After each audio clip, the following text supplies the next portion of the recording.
Welcome to HardScript. Help me reach 5,000 subscribers. Support the video with a like and leave your thoughts in the comments.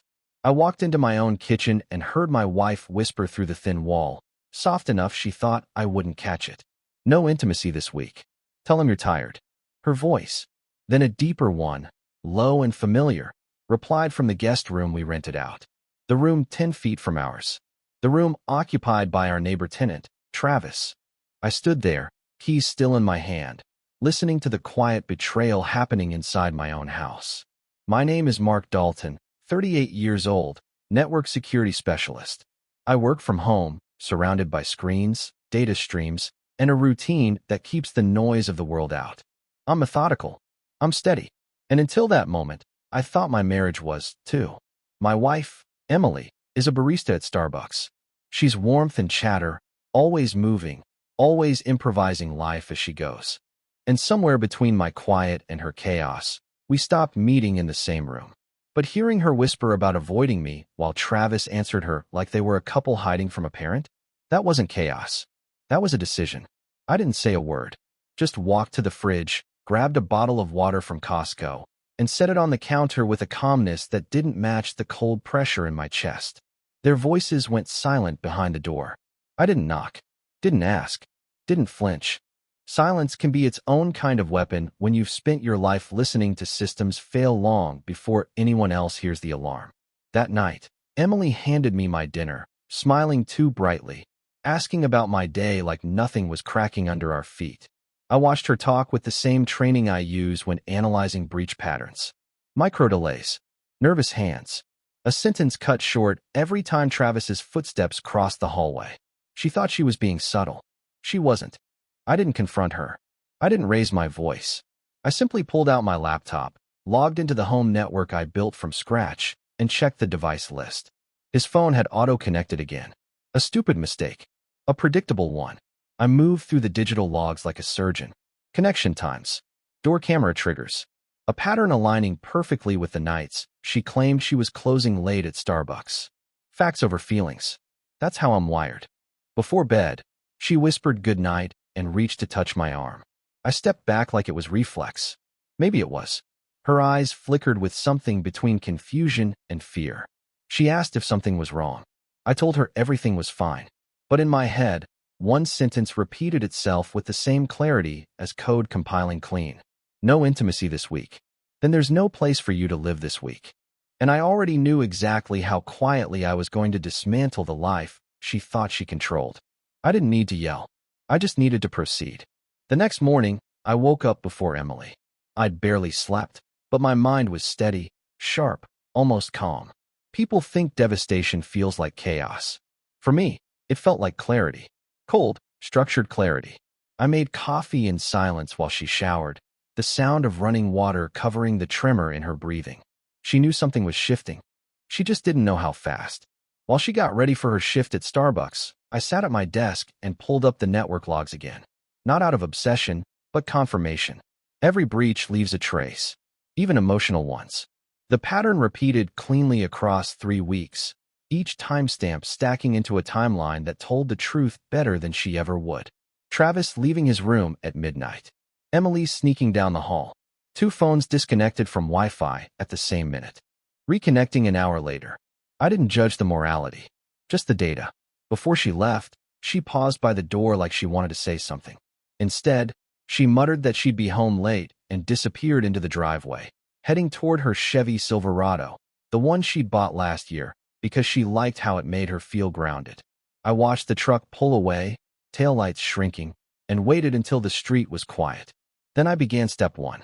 I opened my secure folders and started pulling documents into a new directory. Lease agreements, bank accounts, insurance details, the kinds of things people forget about until they need them. I created a structure, labeled each tier, and moved with the same efficiency I used when isolating compromised servers. When you prepare quietly, people assume you're doing nothing.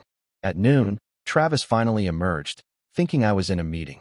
He grabbed something from the fridge, humming off-key, comfortable in a house he wasn't entitled to. He didn't see me in the next room. Didn't notice the camera I'd installed months ago near the side door, the one I'd never needed until now. The footage wasn't for revenge. It was for precision, for timing. I left the house without him noticing, drove to Best Buy, and bought 2 encrypted drives. The cashier made small talk about upgrades and backups. I just nodded. I wasn't upgrading. I was extracting. By the time I got home, I already knew the shape of my exit. I didn't need emotion to guide me.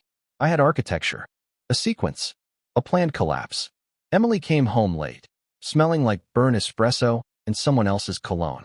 She asked if I'd eaten. I told her I had. She asked if my day was all right. I told her it was. Then I went back to my desk, logged into a new account she didn't know existed, and began quietly removing myself from the life she'd mistaken for hers to play with. She thought she had a week without intimacy. She didn't realize she had less than a week left in my world. Emily left early the next morning, saying she picked up an extra shift at Starbucks. Her voice was too bright, too careful, like she was performing normal instead of living it. I watched her leave through the front window, the truck rumbling down the street, and waited until the sound faded. Silence settled over the house, thick and honest. That's when I started step 2. I logged into the tenant portal for our property management account. Travis's room wasn't part of the main lease, just a month-to-month add-on. I'd structured myself to help with expenses back when we thought we were a team. A simple checkbox initiated a 30-day termination notice. It didn't require conversation. It didn't require emotion. Just confirmation. I clicked submit and watched the timestamp update. From the hallway, I could hear Travis moving around, unaware his countdown had already started. I didn't tell him. I didn't need to. Instead, I pulled up the cloud backups for the security system. The cameras I'd installed years ago had always been about protection, not surveillance. But intent doesn't change the truth they capture. I watched footage quietly, scanning for patterns rather than moments. It wasn't the betrayal I was hunting anymore. It was the routine. People are predictable when they think no one's paying attention. At noon, I drove to Target, picked up storage bins and duffel bags, nothing that suggested urgency. In the parking lot, I sat with the engine off and mapped out the rest of the week. Emily's shifts, Travis's habits, the best windows to remove certain items without raising questions. Strategy, not emotion, guided every step. Back home, I started packing the things that mattered. Documents, backups, tools, the expensive equipment I'd bought years ago to build my home office. I kept the bins in the trunk, out of sight. The house looked untouched, but the foundation was already gone. That evening, Emily came home tired, complaining about a difficult customer. She didn't notice the absence of certain files in my office. She didn't notice the shift in my silence. She only noticed that I didn't ask about her day. She hovered near me, waiting for warmth. I gave her neutrality instead. She asked if we were okay. Her voice cracked at the edges. I told her everything was fine. But inside, the decision was already made. I wasn't going to confront her. I wasn't going to argue. I was going to disappear from the version of life she thought she controlled, one calculated move at a time. Quiet doesn't mean passive. Quiet means prepared. On Wednesday, Emily left for her shift before sunrise. She moved quietly, as if afraid to wake something in the house. Maybe she sensed it, the distance, the calculation. Maybe she thought it was just another one of my withdrawn phases, the one she complained about to friends when she thought I wasn't listening. I watched her pull out of the driveway, the truck engine fading into the dark, and waited until the street went still again. Then I started the part that required precision. I opened the administrative side of our joint accounts. Years ago, she'd asked me to handle the finances because she found it stressful. She thought she was delegating. She didn't realize she was giving me structural control. I didn't touch her personal money. I didn't move a dollar that didn't belong to me. I just separated everything cleanly. My direct deposits rerouted. Automatic payments transferred. Emergency funds moved to an account under only my name. No withdrawal would ever bounce, but nothing of mine would feed the life she'd built behind my back. By mid-morning, I drove to Costco under the pretense of grabbing household supplies. The truth was simpler. I needed to see how it felt to move freely while she still believed I was fixed in place. I walked through the aisles with a steady calm, picking up nothing, just thinking. I wasn't leaving in anger. I was exiting with accuracy. Back home, I waited for Travis to leave for his construction job. He finally stepped out around noon, locking the side door behind him like he lived there permanently. The moment he rounded the corner, I entered his room. Not to search. I didn't need proof of anything. I just needed to confirm what kind of man he was. The room was a mess. Clothes everywhere, empty cans, receipts. And in the corner, a small duffel bag half-packed. Not a coincidence. A preparation. He wasn't cheating with my wife accidentally. He was settling into something he thought would last. I didn't touch anything. I just noted the level of comfort, the carelessness, the assumption that he belonged. Then I closed the door gently and returned to my office. That evening, Emily acted nervous again. She hovered in the kitchen, trying to fill the silence, but every word she spoke landed like static. She asked if I wanted to order dinner. She asked if everything was all right. I told her it was. She didn't realize that by then, the exit was already constructed. And exits, once built, don't get unbuilt. By Thursday morning, the house felt like a stage after the audience has gone home. Quiet, hollow, waiting for the final act. Emily left early again, saying she was covering for a co-worker at Starbucks. She didn't look me in the eye when she said it. She kept glancing toward the hallway, toward the room where Travis slept, as if checking whether her choices were still hidden. She didn't know I'd already dismantled the hiding places. I waited exactly 12 minutes after she pulled away before beginning the next phase. First, I backed up the last of my work files to an encrypted drive. Years of projects, credentials, secure tools, copied, sealed, removed from the home network entirely. Nothing hostile, nothing dramatic, just separation. Then I cleaned the office, leaving nothing personal except the furniture. A stranger walking in wouldn't know who worked there. That was the point. Around 10, I heard Travis wake up. His footsteps crossed the hall, slow and comfortable, like he owned space he was borrowing. He didn't greet me. He didn't acknowledge me. He just moved through the kitchen, made coffee, and went back to his room with the casual confidence of someone who believed I was irrelevant. I watched him pass, noting every shift in his posture. Emily hadn't just betrayed our marriage. She'd invited him into the rhythm of our home. When the house settled again, I drove to Target for one last supply run. I bought nothing that would draw attention, just cleaning wipes, batteries, and a set of luggage tags. Necessary, functional, invisible. In the parking lot, I sat in the car and checked my messages. An email from the property manager confirmed the 30-day notice had been delivered electronically to Travis. He wouldn't see it yet, not until he checked his inbox. But the clock was already ticking. Back home, I began removing myself from the physical space. The sentimental things went first. The framed picture of my father. The watch my brother gave me when I graduated. The book of notes from my early network days. None of it made noise when it left the house, but the absence would echo later. That evening, Emily came home looking exhausted and jittery, as if she'd spent the day trying to outrun her own conscience. She asked if I wanted to watch something together. I said I wasn't in the mood. She searched my face for anger, accusation, something loud. But quiet unnerved her more. She didn't know that by then. I had already moved the first half of my life out of that house. She didn't know that the second half would follow just as silently. Friday arrived with a strange kind of stillness, the kind that settles right before a structure collapses. Emily left earlier than usual, saying she needed to open at Starbucks. Her voice cracked when she said it, and she avoided looking at me entirely. Guilt changes the way a person moves. She walked like someone afraid to disturb a sleeping dog, not realizing the danger wasn't asleep. It was awake, methodical, focused.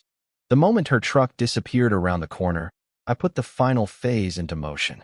I started with the utilities. A few clicks, a couple of confirmations, and every account tied to my name was transferred out of hers. Not shut down, just shifted. Cleanly. Efficiently.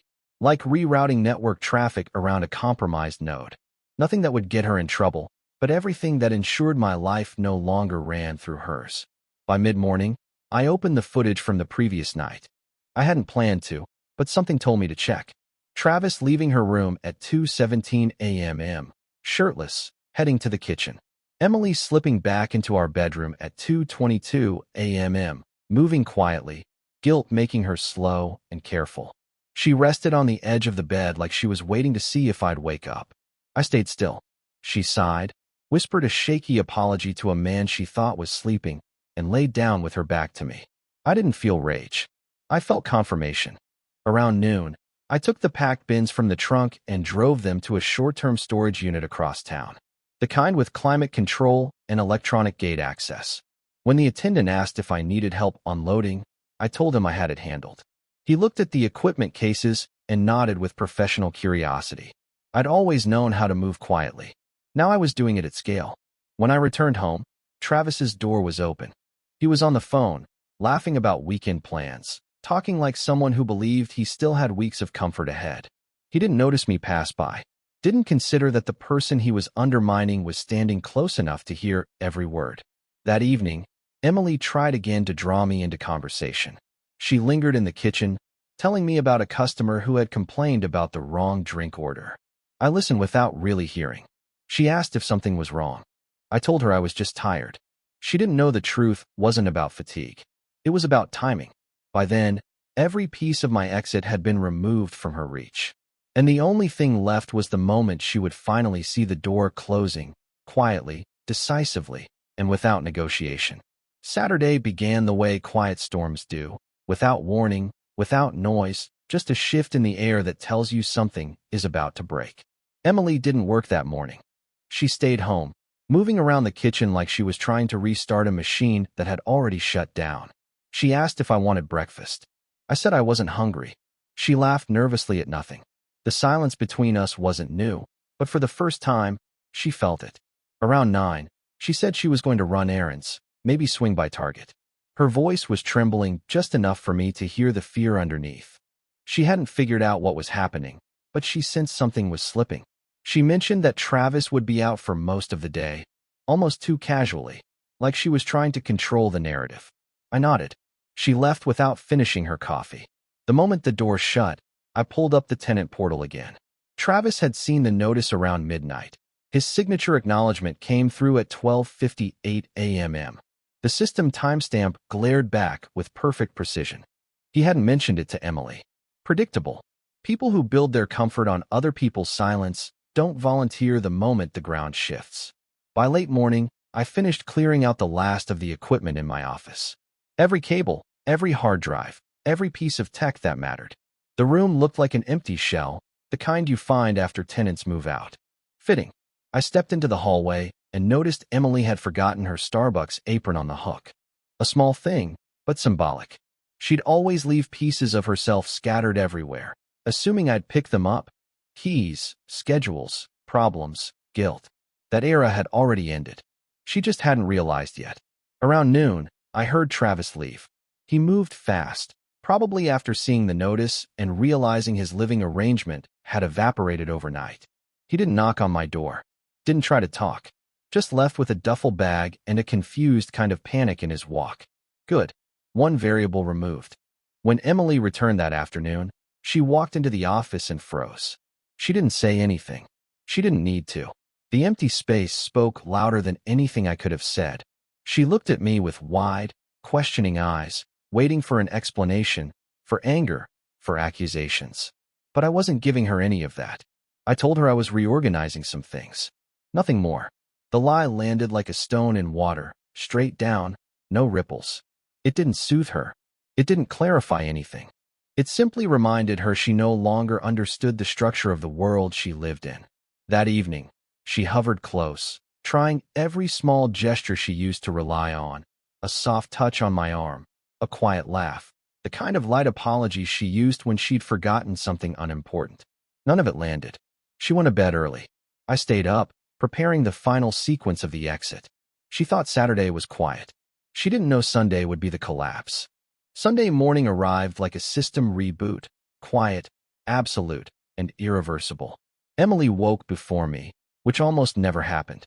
I could hear her pacing softly in the hallway, pausing outside the office, probably expecting the room to magically refill itself overnight. When she finally stepped into the bedroom, she stood there for a long moment, as if trying to read the situation from the air itself. She asked if I wanted breakfast. I told her I wasn't hungry. She said she might go out for coffee. I nodded without looking up. She left the house with the kind of slow, hesitant walk people use when they're afraid of what might be waiting when they return. Her truck rumbled down the street, and once it turned the corner, I got up and began the final sequence. I loaded the last of my essentials into the car. Not all my belongings, just the things that mattered.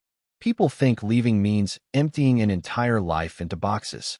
But sometimes leaving is simply subtraction. Removing yourself. Removing access. Removing presence. I walked through the house one last time, not emotional, just observant. The living room still held the throw blanket she bought last winter. The kitchen still smelled faintly of the cheap candles she loved from Target. The hallway still had the framed photo from our first road trip, but none of it felt like mine anymore. It felt like archived data, kept for sentiment, not functionality. Before I stepped out, I opened the landlord dashboard and submitted one more request, a lock change scheduled for Monday morning. Emily wouldn't see the email until later, and by then, the house would already be beyond her control. Not because I wanted to punish her, but because structure required it. She'd built chaos in a space that didn't deserve it. I was restoring order by stepping away entirely. At noon, she returned home. I watched from the driveway as she got out of the truck and froze. She saw the packed car first, then the empty office door, then me standing near the hood, calm, steady, waiting. She rushed toward me, asking what was happening, her voice shaking. She reached for my arm. I stepped back. I told her the truth in the quietest voice I'd used all week. I said I knew about her and the neighbor. I said I wasn't angry. I said I wasn't staying. She began to cry, repeating that it was a mistake, that she was confused, that she didn't want to lose everything. But that was the point. She'd already lost me days ago. She was just now realizing it. I got in the car. She asked where I was going. I told her I didn't believe she needed that information anymore.